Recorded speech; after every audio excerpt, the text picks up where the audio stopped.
Hello guys, I'm out here in my horse shedding shirt. It's all nicely covered with hair, and I have Huey again today, and we're going to do the same thing I did with Jin. I'm going to talk about palpation points that are related to the neck and how we might work with what we find in the neck. That's all I can say on the subject. But let's see, where do we start? So I always like to pay close attention to places where things connect.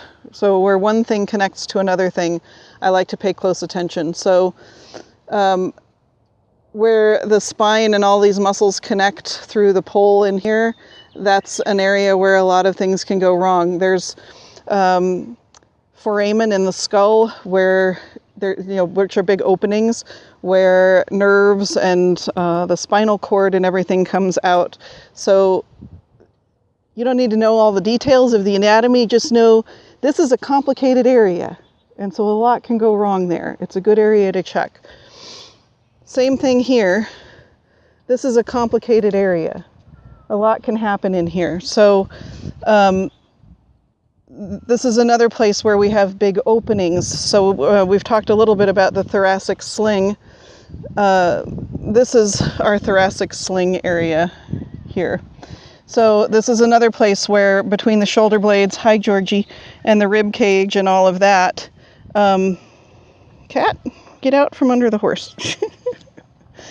Where all of this stuff goes through, the spine, all these structures. Sorry, the cat is rolling underneath Huey's hind legs. That's a little distracting for me, if not for him. So Huey, let's walk around and get you where you're in the sunshine again. So you guys are going to have a little funny movement cam. Sorry about that. Whoa, buddy. There you go. Ooh, stay right there. Hold up. He's like, I don't want to stand facing the sun. Well, okay then. We'll do this side. Look, then we got your mane in the way. So his shoulder blades sit here. The rib cage is underneath, and the sternum is down here. And then the spine up here. So the withers are the spinous processes, for those of you who don't know. So the spinous process is the top of that vertebra. And in the withers, his spine actually runs like this down through his neck in an S curve. So think how long these spinous processes have to be to stick up here. So they're quite long. And so again, this is an area that's complicated. A lot can go wrong. So it's a good area to check. And there's a lot of things we can check there. Susan's having to work around the cat too. I have a very needy cat this morning. So, young lady, I don't think Huey appreciates that you're rubbing between his legs. Scooch. We needed comic relief this morning, apparently. So, we've already talked about palpation points here. So I'm going to go ahead and check this on Huey again because I got some pretty big reactions there. And I'm not poking, I can just touch and he's already blinking and letting me know that there's things there that I can attend to. So just putting your hands here and feeling what's happening. I like to just stay open. I talked about in the video audio for the tape I did on Huey the other day. Resonance just happens. It's not like I'm coming over here and trying to make resonance happen. It's trying to tune in. It's like I just come in and I'm making contact here, and I can feel in addition to visually seeing his reaction if I hang out here for a little while, like I feel this sort of buzzing sensation in my fingertips. which is meaningful to me. And then I'm going to let that sit for a minute. Hi, Georgie.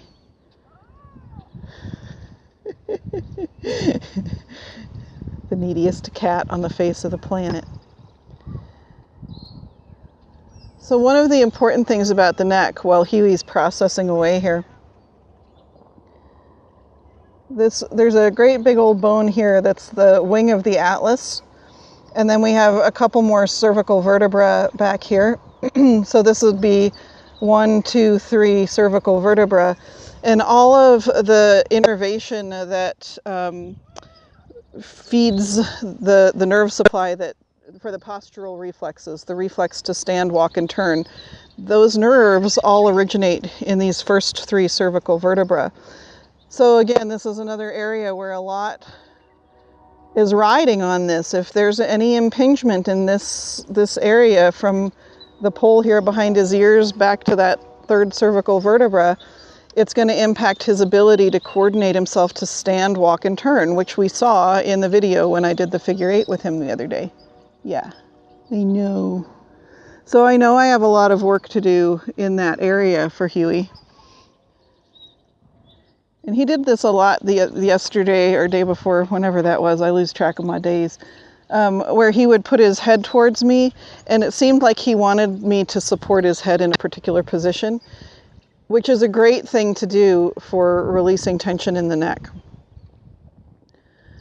I like to work my way back because, as I've said, all of that innervation for the reflexes is in here. So I'm going to make sure that I've kind of freed things up in the pole on back. So I'm palpating the top of his pole here now. And the muscles up here are quite tight, although looser than they normally are for Huey. So again, I can just put my fingers there very softly and hang out. So I've got a thumb on one side and fingers on the other. And all I'm doing is bringing his attention to the fact that he's got some tension there. And then he's working to let that go all on his own. So I don't have to dig in, I don't have to massage it out of there, unless I feel that he's asking for that, which I don't. Huey's a sensitive guy. And then the other thing I like to work with is just creating a little stretch right here. So that we've got the occipital bones up here that you can feel as the 2 little knots here. If I just do my fingers on top of that bone and do a little stretch towards his tail, that can release a lot of tension in the pole. And his stomach is gurgling away and he's twitching, and so it's tiny. I'm just stretching the skin.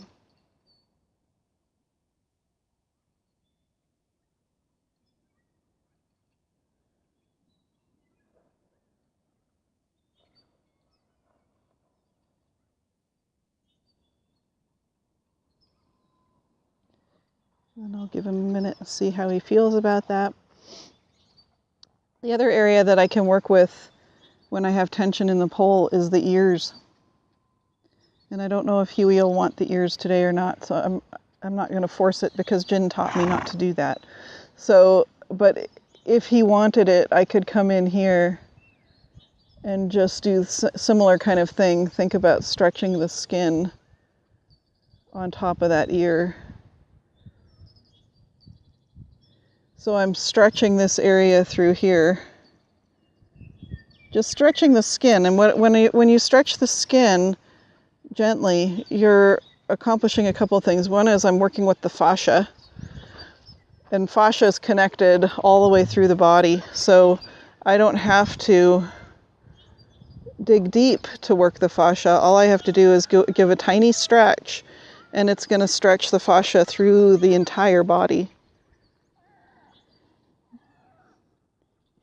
Not under the pony feet, cat. How's that for bodywork while using foot to move cat? So he has quite a bit of tension in this ear, and might partly be due to the crazy cat that wants to rub around on his legs.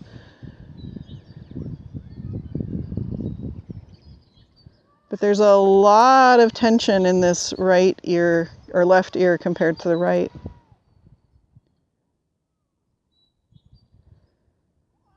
We have the whiny cat serenade happening down here.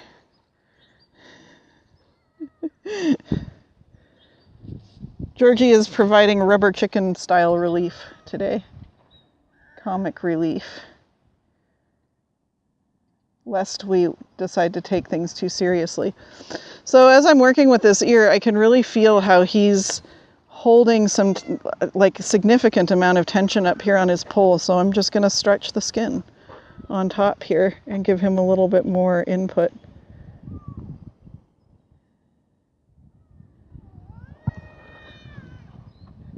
I'm laughing at the cat.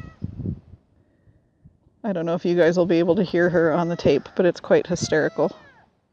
Nice. So there was a nice big release. And that went all the way into his hind leg. I could hear him stretching and moving his hind leg back there.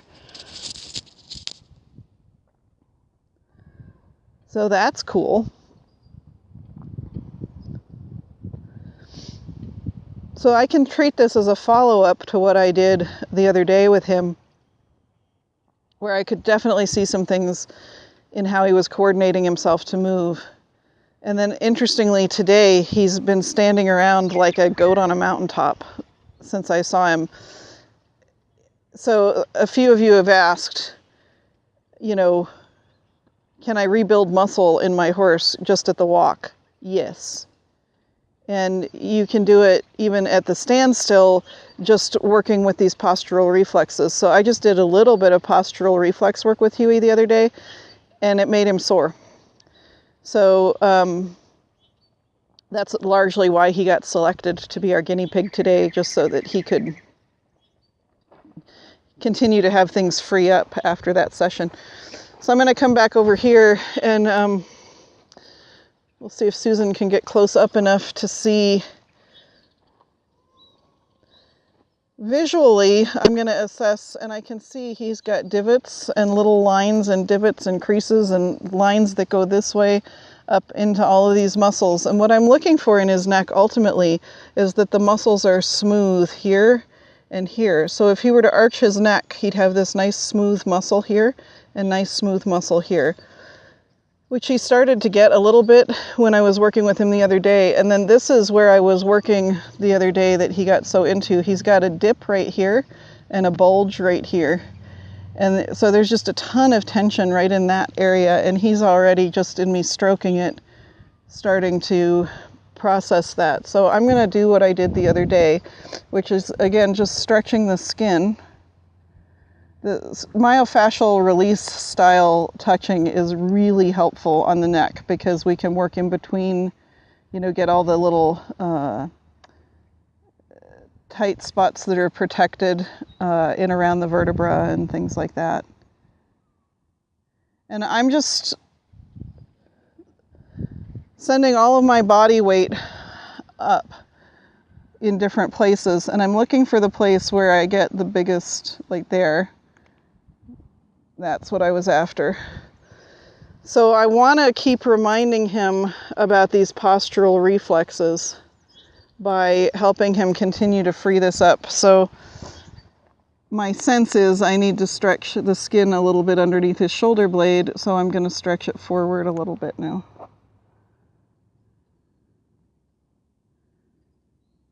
Oh, yeah.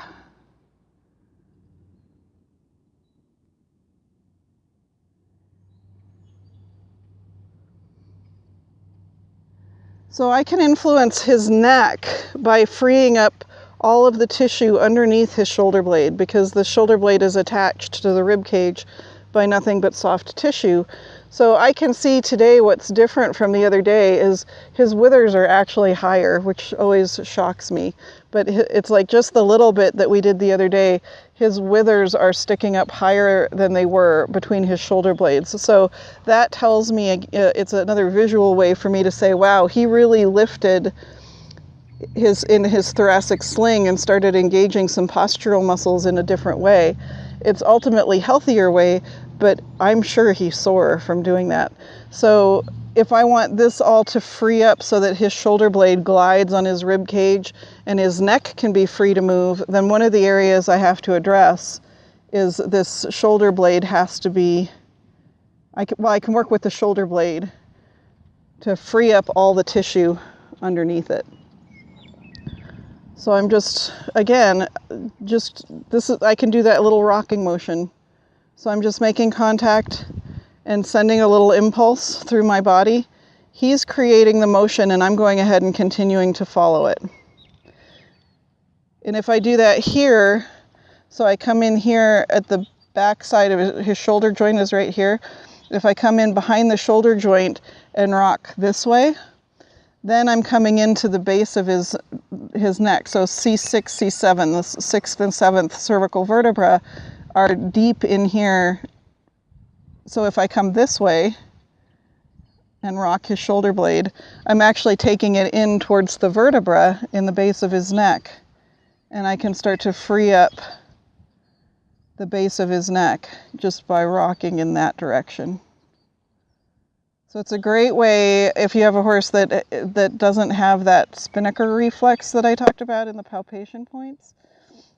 This is a way that you can start to create some mobility in those vertebrae without poking and prodding. And that reflex point, by the way, is kind of right where there's a little divot right here. And this is the reflex point. And you can see when I press here, there, that's a mild reflex, which is pretty good for Huey. And you can see when I do it how his neck arches. I'm gonna go gentle, buddy. You just offer it up. So there he goes. That's the reflex right there. Good boy. It should be far more dramatic than that. That's all he can give me right now. So if I'm tactful about it, I can start to do a little bit deeper tissue massage right there and help him wake that up again. Whew, goodness. He's about to have a big release. So I'm gonna let him. Hey, handsome. What you need. So anything they do like this, I'm going to take it as an invitation to possibly help him release something. And there he goes with another big release.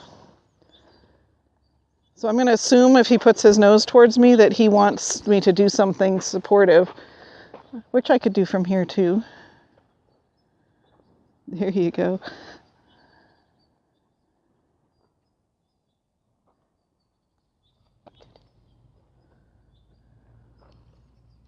My glasses are fogging up today. And if I watch his mouth, I can see when he's getting ready to do a big release. He's really obvious about it. So if there he goes. So if he's getting ready to do a big release, I'm going to let him do that before I go give him more input.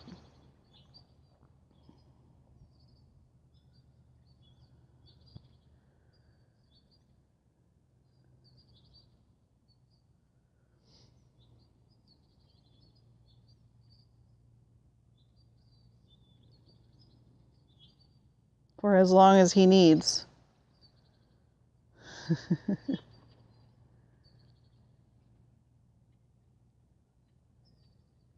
So he's blinking and looking around and doing things. I'm going to just give him another minute here. His lips are wiggling. I can tell he's getting ready to have another release. May not always be in the form of a big yawn, but his head is kind of bobbing and shaking and moving. That's him, making use of the input that he got. So I'm going to let him do that. We have bugs.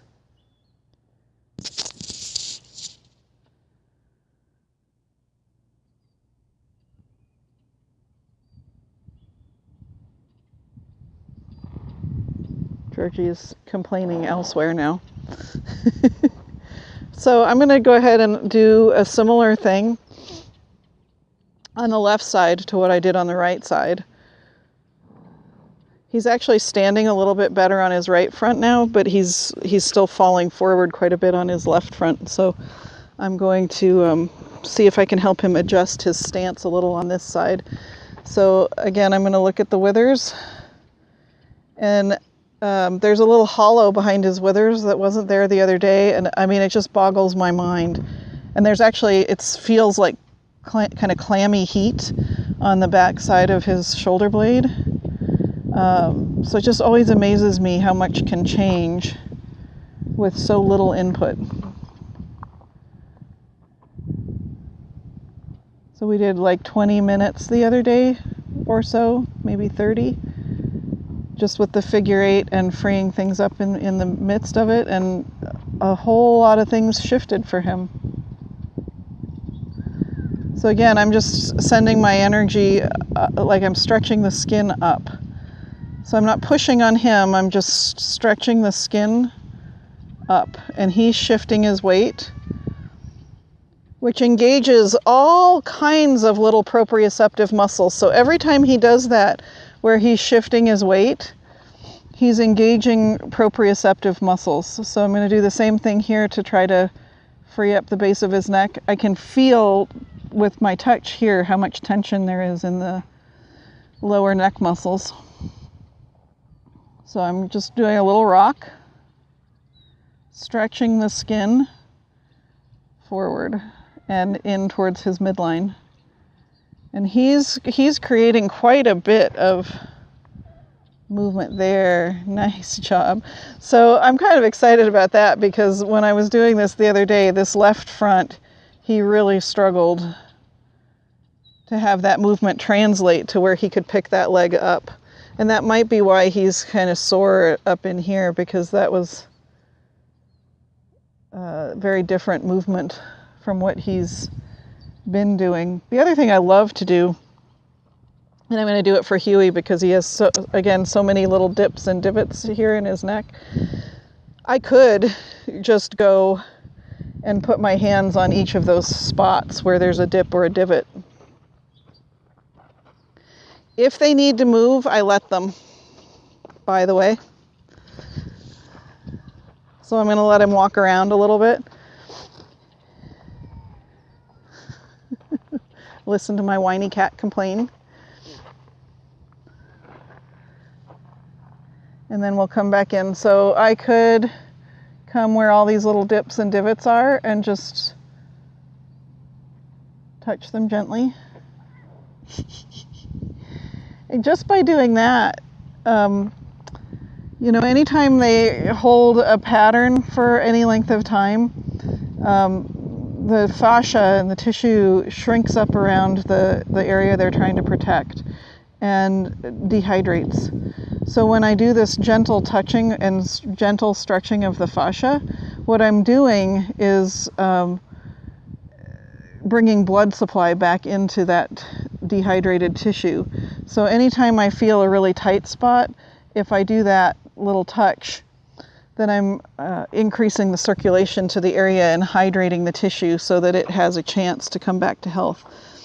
So now I'm just going to come underneath his neck here, and what I want to do is position myself so that if he puts some weight on me, I can support it. And I've got a hand on either side of his neck with the heel of my hand underneath his vertebra. And I'm lifting up slightly and then letting him decide how much weight he's going to put into my hands, which is a fair bit. So when I do this, what I'm allowing him to do is suspend the tension that he's been carrying in these muscles for all this time. And you can just shift positions a little here and there. Sometimes they like it if I do like squeeze my hands together a little bit, which he kind of did. Hi. And he might be looking for some support from me, so like I could do this, where now I've got my upper back under his head, so he could rest there a little bit if he wanted to. Good boy. And then I'm going to let him cook again for a second.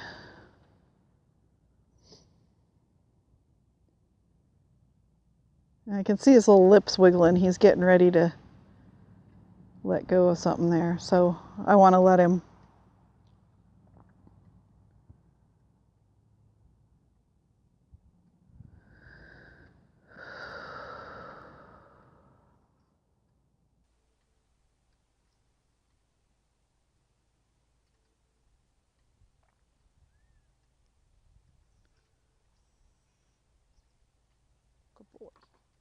There it goes. I was just about to give up.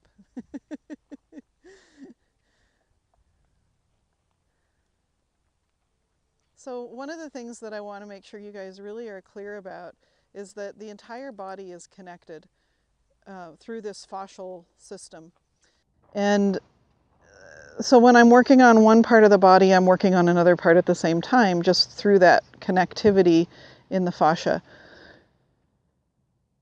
And I've said this before, but the skull and the pelvis tend to mirror each other in terms of their issues.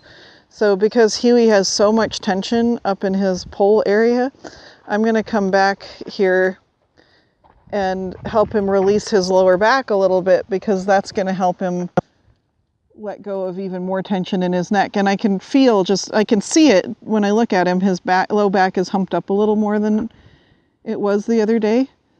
And it's very tight. And this is his pattern. This is what he tends to do. So I'm just doing a gentle rocking, sort of like if I was going to roll a barrel. And what I like that I'm seeing is that his head is starting to wag with the motion. So that tells me that I'm starting to wake up the connectivity through his spine all the way to his head.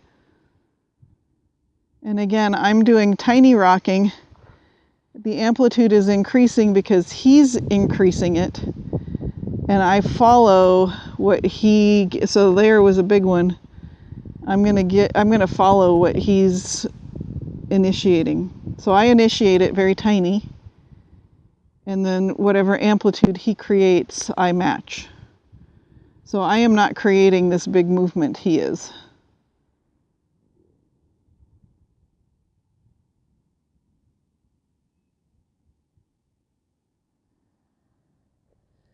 And then I'm going to just do a little, sort of the same kind of thing with his tailbone. His sacrum runs all through here, and I can feel all the muscles kind of tight and splinted. And he's got this line in his abdomen here, which is another little, it's like he's holding things in funny ways to stabilize himself. This is part of the reason that I'm careful about not inducing too much relaxation without movement, because I don't want to destabilize something that he's protecting for a reason. I've seen that happen and it's not pretty. So here again, I'm just trying to do a little rocking motion. So I'm getting the movement incorporated into the mix. I can do that from anywhere I want to. I'm doing it from the tailbone because today it just feels like the awareness needs to be primarily in the spine. And I can't tell you why it feels that way. It's just that's what I'm drawn to, so I'm trusting it.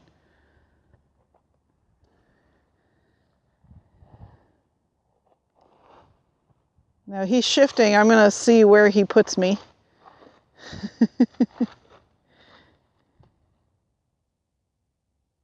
Good boy. So he's got me kind of in his rib cage area.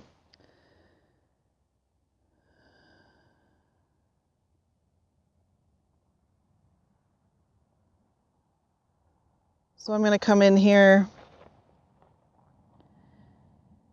And I'm just resting my forearm against his rib cage, and my hand is on the inside of his forearm behind his elbow, so kind of resting in his armpit. Good boy. And I'm just going to see if he can let that pattern go of wanting to snap the leg up and keep it in tension.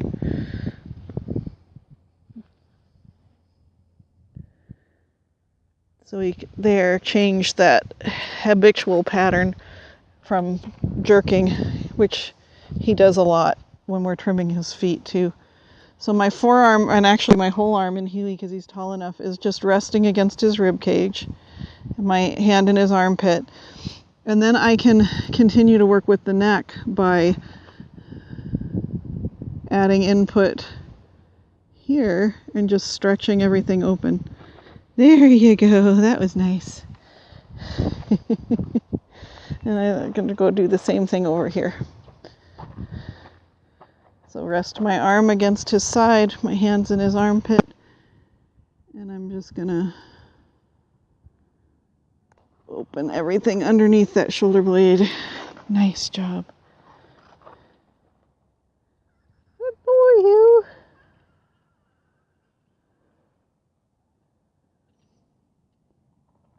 So these are all ways that I can start to work with his neck, even though I'm not always directly relating to his neck.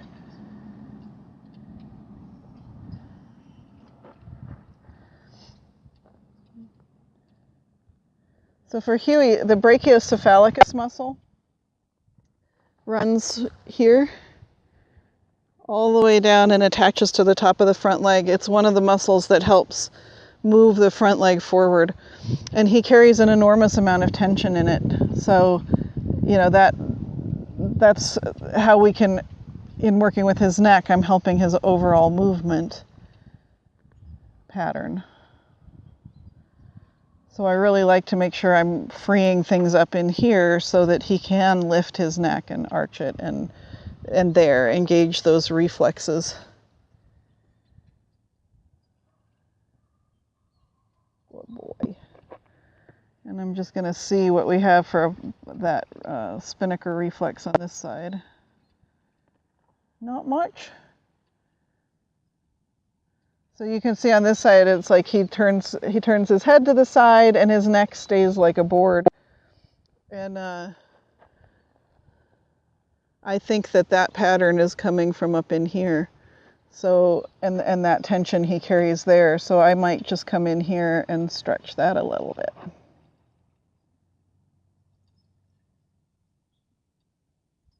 And what he's doing makes me feel like I've got a good spot because he's leaning into it and his eyes are closed. And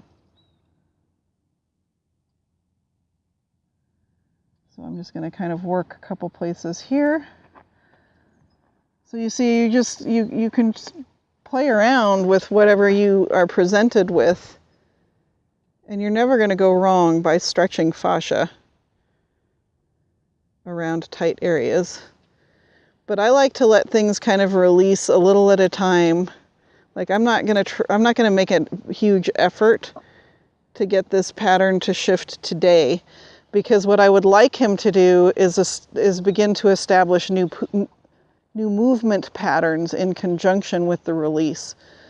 So so I don't want to induce everything to happen all at once for him. So now we're going to just see if we can get a little work with his postural reflexes today. Good boy.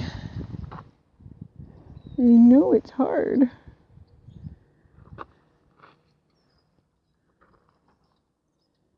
He says, nope, I need a stretch.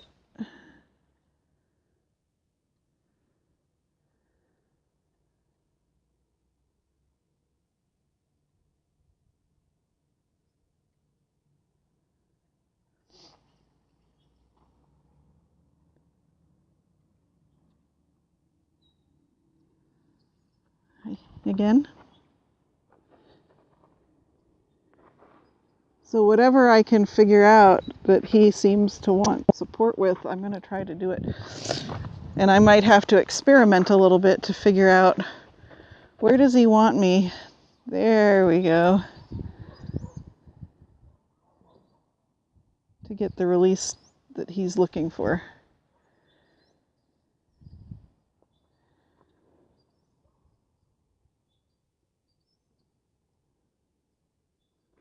Good boy.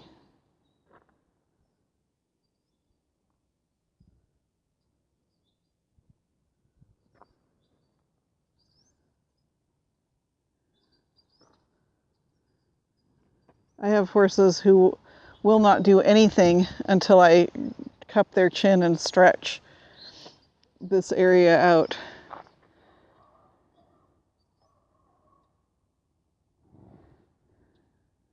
So what I'm doing today with him isn't necessarily anything that it's not a system or a program. It's not like this is what I do on every horse I work with. This is what Huey is dictating, and I'm just kind of experimenting and going where I seem to be drawn to go and letting him guide it.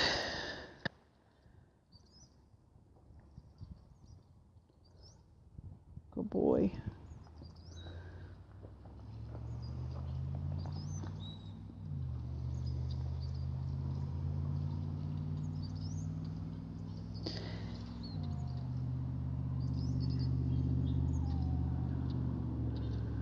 And then everything in me is starting to say, that's enough for today. So that's the other thing I try to listen to, is that when that little gut instinct part says, it's enough for one day, listen to that. I don't know why it's enough. It's not like everything released today. But I also can see that Huey is going through a lot of changes in his body just from the input that we did the other day. And I don't want to overwhelm him or overload his system. So we do just what it feels right to do. Now, I can, keep going, and I'll know that he's done when he starts objecting to what I'm doing. But I'd rather stop when it feels like it's time to stop than wait for him to get fussy with me about it.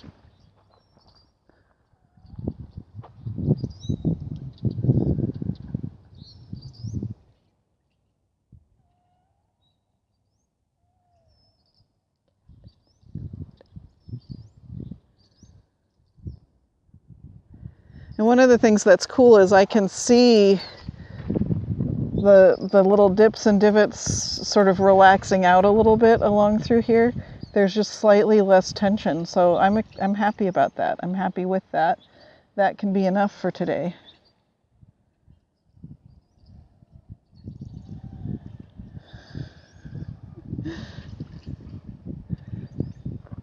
Georgie is still over here yowling away. Huey says hi to the camera. And his favorite camera woman. Yeah. All right. So there you have it. That's a little bit about working with the neck. Top, yeah.